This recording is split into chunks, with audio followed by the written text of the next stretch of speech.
really nice out, Tina. Ooh. Oh, yeah. Nice. Let's not tell anybody yet. Let's enjoy it ourselves. Let's not say a freaking word. So I had a pretty good chat with Jed. Yeah? Yeah. Or what? Well, we started talking a lot about my brother, to be honest. Not all of it was game. Oh, that was nice. No, like we just like had like a really like nice moment, especially because he's so close with his sister, and just about like if the ceremony's tomorrow, kind of what me and Kiefer were talking about before. I feel like he's just still sticking to the plan. And I told him, I'm like, I'm not saying Tina's name. And I just basically like cut it out for him. I'm like, I'm in a position where if I don't win, I'm going home.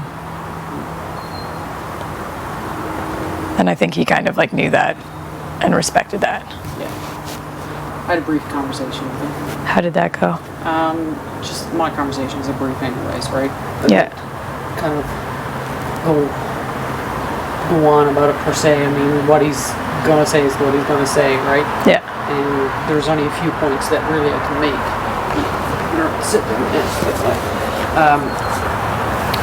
So, to the best of my knowledge, the plan is still the same, and that's for break up. Yeah. Right? He says that, you know, I'm not going home. Yeah. So we'll just have to wait and see. Yeah. Which I think that's true. Yeah. Like he asked me if I knew where Braden's head was at, and I was like, honestly, if Braden won, I could see him putting up me and Tina. And I was like, in most scenarios, I see me and Tina going out. But I was like, I mean, I don't really know. It's starting to get to the nitty gritty. Yeah. And I just fully said to him, like, I'm in a position where I'm like, I have had zero control in this entire game. I don't really have any in this one. I'm going to use the veto on myself. And I'm not saying Tina's name next to anyone who sits next to her. Like, it's just not going to happen, you know? Like, and I appreciate there's not anything that I can. And I did just tell him, like, I'm at the point in my game where I've got to win stuff.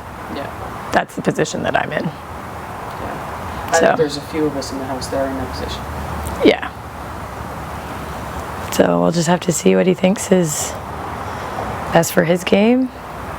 I don't think that he has a good read on Braden either. No, and that's probably what's doing it. I think he can kind of know where to. Yeah. Do you know what I mean? Well, now there's no more numbers. Yeah. I even said to him, I'm like, I can't really be gunning for you. There's always a veto. Yeah. You know, like people are going to have to go on the block whether they want to or not. It's really going to come down to vetoes at this point. Yeah. And I said to him, in every case scenario, you've kind of got votes. Yeah. Like I either need to be winning HOHs or I need to be vetoes if I'm going to stay in this house. Yeah. Which we'll just fight as long and as hard as we can. Actually, it was a really nice talk, though. Oh, that's good. About my brother's stuff. Actually, because when we were in talking, I'd mentioned to him. I said, it was a great moment for you type thing. I'm glad it was the two of us. And, And I said, well, what would be better? I said, is if the POV ceremony I said is tomorrow. Yeah. Right? Yeah. You know. So. Well, I think like it's good to chat with him like that because he's so close with his sister. Yeah. Like we were talking a lot about that. I'm like, I know that you guys obviously have like a much bigger like age gap, but I was like, the way your little sister looks at you is the way I looked at my brother. Yeah. And the way you look out for her is the way my brother looked out for me. So it was kind of like this really like nice little moment. I'm like, look, you take me on one damn date, and now I'm in love too. Oh, that's nice. Yeah. All right, let's have her do it.